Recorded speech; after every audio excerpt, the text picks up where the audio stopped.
Hello students, in this video we will be continuing with the topic diversity in living organisms with respect to kingdom Animalia. So previously we have already seen about the plants and the 5 kingdoms. So now we will continue with the animal kingdom. So let's start with it. So kingdom Animalia, let's understand what is kingdom Animalia. So kingdom Animalia is made up of eukaryotic, they have eukaryotic cells, they are multicellular in nature and heterotrophic organisms. All the animals are heterotrophic in nature. So mode of nutrition is holozoic like amoeba, and they are either herbivores or carnivores. So there are different type of organisms and the nutrition also varies with respect to the animals and the species. So most animals are motile, they can move and they can move independently in search of food, shelter and mate. So you can see that animals are made up of many organ systems that helps or aids in performing specific function that are necessary for survival of the particular organism. So most of the animals are bilaterally symmetrical. So while primitive animals are asymmetrical and cnidarians, so C remains silent here, you need to say cnidarians and echinoderms are radially symmetrical. So in the next session of slides we will see more about the symmetries and others. So let's start with kingdom Porifera. So this phylum consists of sponges. Sponges are the organisms we can see under the sea. So you can see that they are mostly marine and they are found in fresh water too. So all the animals are sessile, that is fixed in one place, they cannot move from one place to another. Here the cells are loosely arranged and you can see cellular grade of organization. In the picture you can see that there are certain pores inside, hence the name Porifera. So we can see the characteristic of Porifera. The animals are diploblastic. So cell division is diploblastic with outer ectoderm. So outer area is known as ectoderm and inner endoderm. They are held by a jelly-like mesoglia. So exoskeleton is in the form of spicules. They are made up of silica or calcium carbonate. So you can see the structure, they are made up of silica or calcium carbonate. So next, so we can see that sponges have pores all over the body. So spongilla, they have the pores all over the body and body pores are known as ostia. So you can see the body pores are known as ostia. Water from outside, you can see that marine water, the water from outside enters into the body through ostia or the pores and leaves through one large opening. They will be having one large opening, through that the remaining water and other waste go out. They are known as osculum.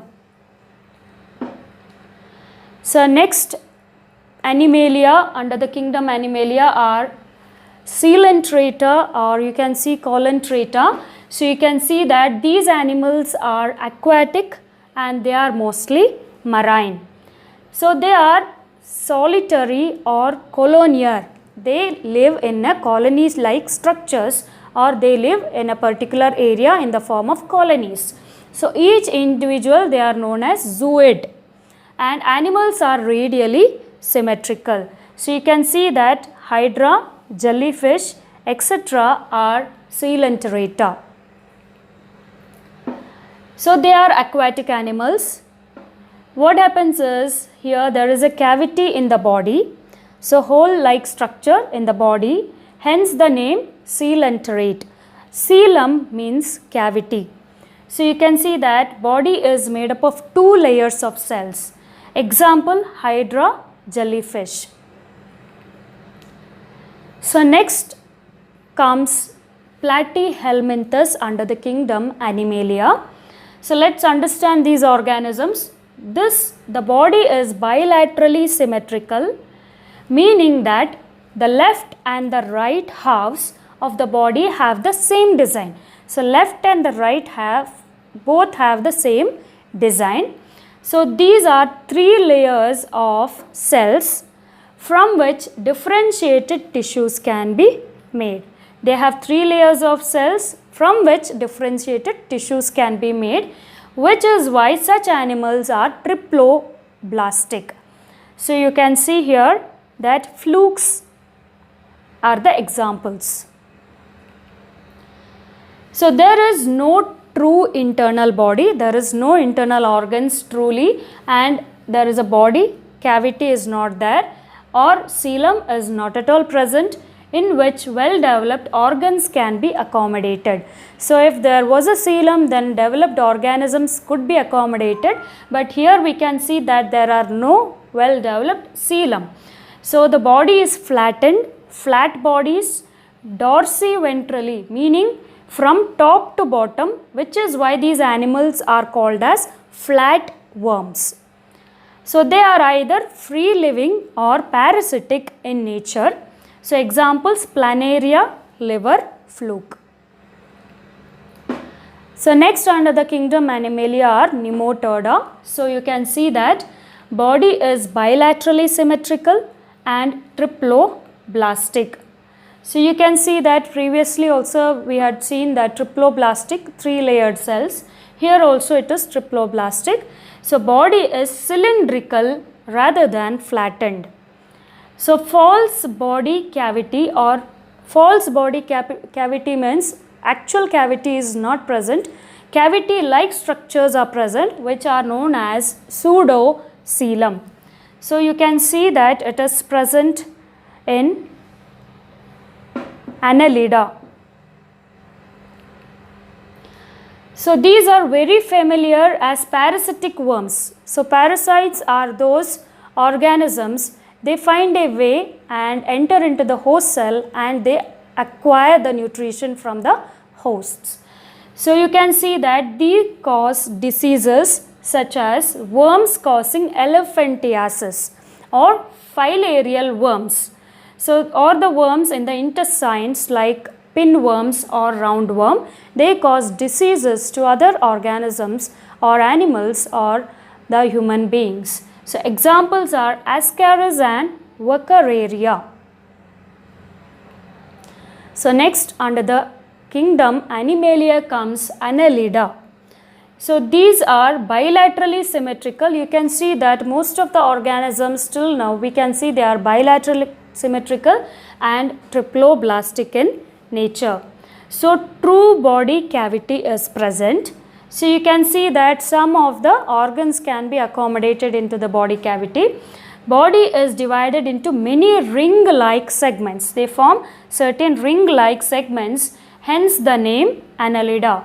So they are called Annelida because the body has certain ring-like segments. Examples: earthworms and leech. Next comes under the kingdom Animalia Arthropoda. So these are the largest group of animals. These are bilaterally symmetrical. So here bilaterally symmetrical remains the same, but they are segmented in nature. So here you can see that there is an open circulatory system. So organs are slowly getting developed by the division of the animal kingdom, and so the blood does not flow in well defined body blood vessels. So you can see open circulatory system, hence there is no prominent blood vessels. They have jointed legs. So why they are called as arthropoda is that they have jointed legs. So examples we can see: ants, cockroach, grasshopper, scorpions. So next under the kingdom Animalia comes the mollusca. So under this, these are bilaterally symmetrical. So you can see that everywhere most of the animals under the kingdom, so you can see they are bilaterally symmetrical. So reduced coelomic cavity. So you can see that very reduced coelomic cavity is present. The soft body is covered with hard shell. So body is covered with a hard shell which is made up of calcium carbonate. Examples we can take snails' muscles. So next under the kingdom Animalia comes the Echinodermata. So in Greek, echino means hedgehog and derma means skin. So you can see that these are spiny skinned animals or organisms. So exclusively they are free living marine animals. So let's understand more about it. They are triploblastic animals. Here you need not worry about bilaterally symmetrical. So they are triploblastic animals with coelom or a cavity. They have a peculiar water driven tube system. So with water driven tube system they are able to move around, and skeleton is made up of calcium carbonate. As we would see in the snail, the outer covering is made up of calcium carbonate. Here skeleton is made up of calcium carbonate. For example, starfish, sea urchins. Next comes the Protochordata. So these animals again, they are bilaterally symmetrical, triploblastic and have coelom. So you can see that by this you can see that when it comes to Protochordata, they have all the three characteristics, that is they are bilaterally symmetrical, triploblastic and also have coelom. So in addition, they show a new feature of body design, namely notochord. So they are, at least at some stages during their lives, they show the notochord. So you can see that notochord is a long rod like support structure. So initially, so now we can see that for support structure we have spine or the spinal cord, but for these animals they need a support structure. So this is a protochord. So cord like structure that runs along the back of the animal like the spine for us of the animal, separating the nervous tissue. It separates the nervous tissue from the gut. So these organisms, they are now getting developed with certain organs. So it provides a place for muscles wherein it attaches and eases the movement of this particular organism. So we can take the example of Balanoglossus, Herdimada and Amphioxus. So next, coming on to vertebrata, we can see that lot of organisms or animals come under this category. So these animals have a two vertebral column and internal skeleton. So allowing a completely different distribution of muscle attachment and also helps in the easy movement. So vertebrates are bilaterally symmetrical, they are triploblastic, coelomic and segmented, and they also have complex differentiation of body tissues and organs. So they are now going to have a well differentiated body structure and also have well developed organ systems. So let's understand one by one. So vertebrata, all chordates, possess the following features. Say they consist of notochord, the connectivity, dorsal nerve cord, the nervous system, triploblastic, that is the division of the cells, paired gill pouches and coelomate. So vertebrates are grouped into 5 classes. Let's understand one by one. First is the Pisces.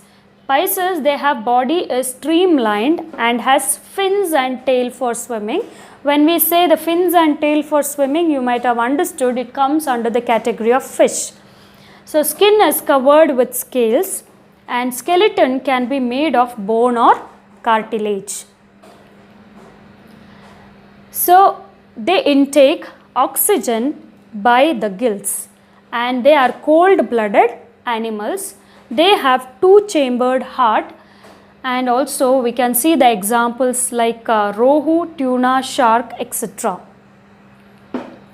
So next comes under the vertebrata, amphibia. So amphibia, they are adapted to live on both land and water.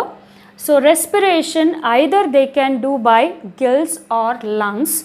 So they have 3-chambered heart. Examples of animals are frogs, toads, salamander.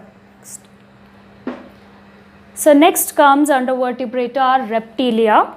So these are crawling animals. So skin is rough and modified in the way that they can withstand the extreme cold or hot temperatures. So here also heart, we can see that it is 3-chambered in most of the times and 4-chambered in crocodiles. So here you can see that these are also cold-blooded animals.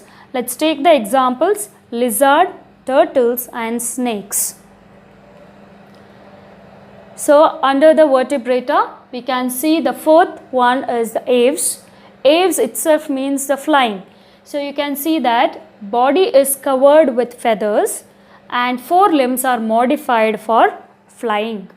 So they breathe through the lungs, not the gills. So they are warm-blooded animals. The 4-chambered heart is present here for the aves. Examples are most of the birds like sparrow, eagle, crow, parrot and so on. So let's understand mammalia now. Mammary glands are present which produce milk and it helps to nurture the young ones. Skin is covered with hairs and has sweat glands and sebaceous glands. So the temperature will be maintained in the body. So they are also warm-blooded animals and also consist of 4-chambered heart. So most animals are viviparous. Viviparous means giving birth to living young ones or live young ones. So some are oviparous, that is they produce the eggs. So examples: man, horse, kangaroo, lion, etc. So let's understand the nomenclature or the naming of these organisms. You can see that the system of scientific naming or nomenclature was produced by scientist Carolus Linnaeus. So it is unique to identify in the world. So without these classification, it was quite difficult for us to understand or differentiate the organisms based on their structure, functions or organal arrangements. So we limit ourselves to writing the names of genus and species of the particular organisms. So here we can see that world over it has been agreed that both these names will be used in Latin forms. So the scientific names given are used in the Latin forms. So when printed, it is given in italics. So you can see the name that is printed, scientific names will be printed in italics, and when written by hand, the genus and species name have to be underlined separately. So if we are writing it on our own, the genus and species names needs to be underlined, otherwise it will be written in italics if it is printed. So example, human, common name is Homo sapiens, or you can see that scientific name with 2 parts, namely the genus and species. So Homo is genus, sapiens is species. So Homo needs to be underlined, sapiens needs to be underlined if you are writing it, or if it is printed, it will be written in the form of italics. Let's understand about conventions for writing the scientific names. So the name of the genus, so as I told that genus and species are both to be considered while naming. So genus begins with a capital letter and the name of the species begins with a small letter. So only starting letter of the genus you need to write it as capital, and species you need to write a small letter. So let's see one of the examples here. So kingdom Animalia, we have been seeing here or understanding about animal kingdom here. Phylum comes under Chordata. So you can see class Mammalia, order primates, family Hominidae. So here these two are very important. Genus Homo. So Homo sapiens. So we human beings, scientifically we are called as Homo sapiens. So genus Homo, H is to be capital. Species Sapiens, you can write it as small letter. So when printed in the scientific name, it is given in italics. So when written by hand, the genus name and species name both you need to underline separately. So you can see here example of a plantae. We have seen example of Animalia now. We will see the example. So normally we call this fruit as mango. So it comes under kingdom Plantae. Division is Angiospermae, and you can see class, it's Dicotyledonnae. Order Sapinidales. Family Anacardiaceae. So it's Anacardiaceae. So genus Mangifera. Species is Indica. So generally it is known as Mangifera indica. So if you are using that it in the printed form, this will be written in the italics. So Mangifera indica, it will be written in italics. If you are writing by hand, you can see that Mangifera genus, first letter will be capital. Species indica, you need to see that I is small letter, rest of it follows the small letter itself. But if you are writing by hand, you need to underline Mangifera and indica. So that's all about the lesson or the topic. So hope you all have understood this, and thanks for watching.